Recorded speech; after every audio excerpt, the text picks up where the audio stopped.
Halo guys, assalamualaikum, selamat datang kembali di NN Top 11 Channel. Apa kabar semuanya? Semoga teman-teman selalu sehat dimanapun berada. Hari ini saya akan membahas kelebihan dan kelemahan formasi 4-2-2-2. Experience the journey of being a football manager. Build your club from the ground up. Sign the biggest stars. Develop your tactics.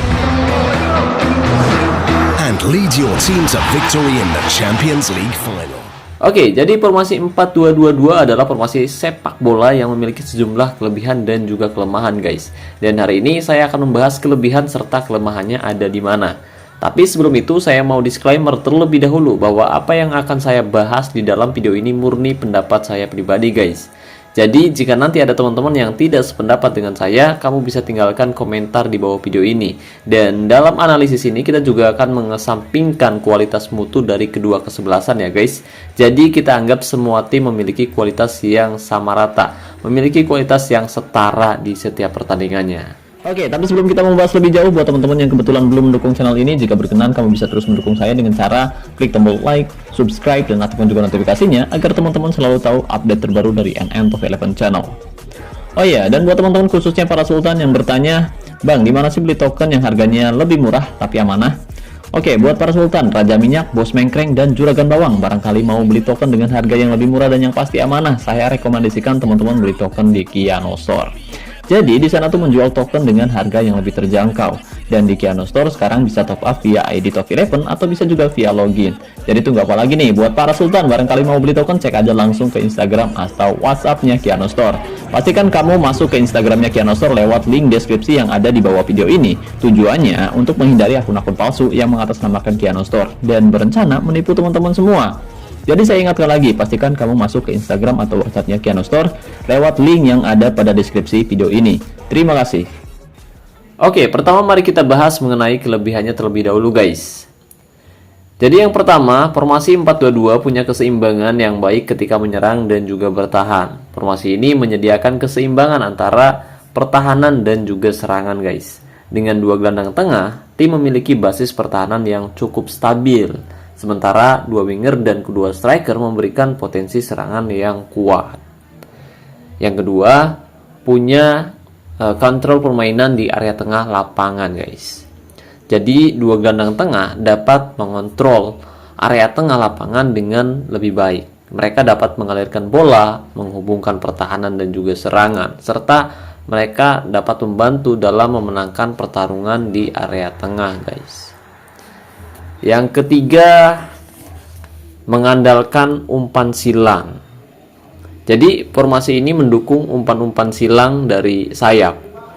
Dua gelandang sayap atau winger dapat mengirimkan umpan-umpan yang sangat berbahaya ke dalam kotak penalti yang bisa dimanfaatkan oleh kedua striker di tengah, guys, atau kedua penyerang tengah. Apalagi jika kita menempatkan winger yang sudah kita asah lagi kemampuannya. Yang keempat, punya kemampuan yang bagus menekan lawan di semua area. Jadi dengan 4 pemain tengah di lapangan, yaitu dua gelandang tengah dan dua winger, tim kita dapat memberikan tekanan intensif pada lawan di area tengah lapangan, guys, mengganggu permainan lawan dan dapat mencuri bola di area yang lebih tinggi.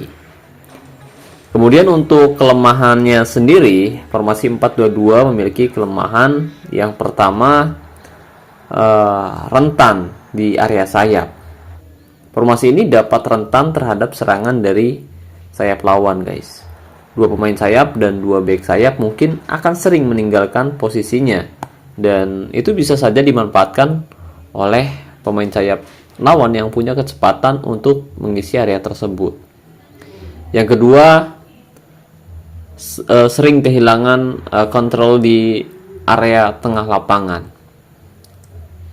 Jika dua gelandang tengah tidak dapat menjalankan tugas mereka dengan baik, tim kita dapat kehilangan kendali di area tengah lapangan, guys. Dan lawan mungkin dapat menguasai permainan di area tersebut. Yang ketiga, kurangnya kemampuan bertahan.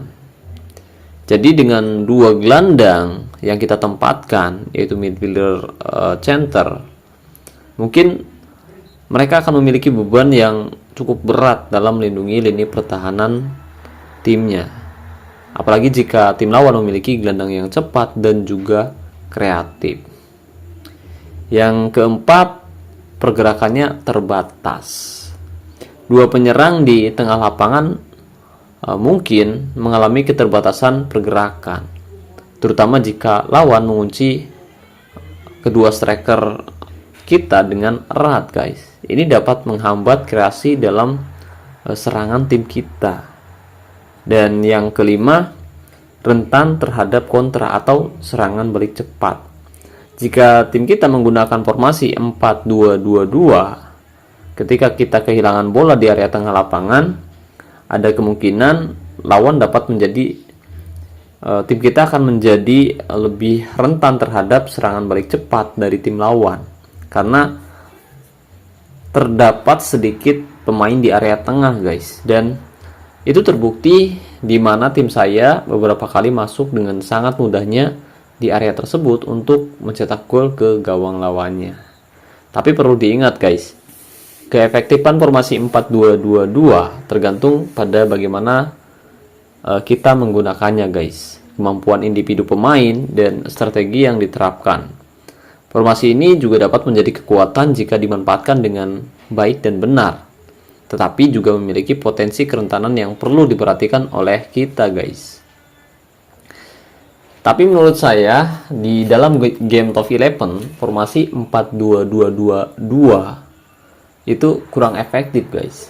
Saya sudah beberapa kali menggunakan formasi tersebut. Meskipun pemain-pemain saya rata-rata didikan sendiri, tapi ketika menggunakan formasi 4-2-2-2, banyak sekali celah yang bisa dimanfaatkan oleh lawan-lawan saya, guys.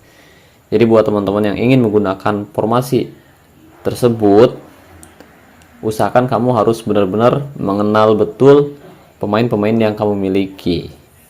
Bukan hanya mengenal sekedar dari bintangnya saja, tapi dari keterampilannya, atribut kuncinya, dan kombinasi pemainnya sudah tepat atau belum. Karena jika belum, ada kemungkinan formasi 4-2-2-2 ini menjadi kurang efektif, guys. Oke, guys, mungkin itu saja yang bisa saya bahas kali ini mengenai kelebihan dan kelemahan formasi 4-2-2-2. Saya harap semoga pembahasannya bermanfaat. Terima kasih banyak buat teman-teman yang telah menonton video ini sampai selesai.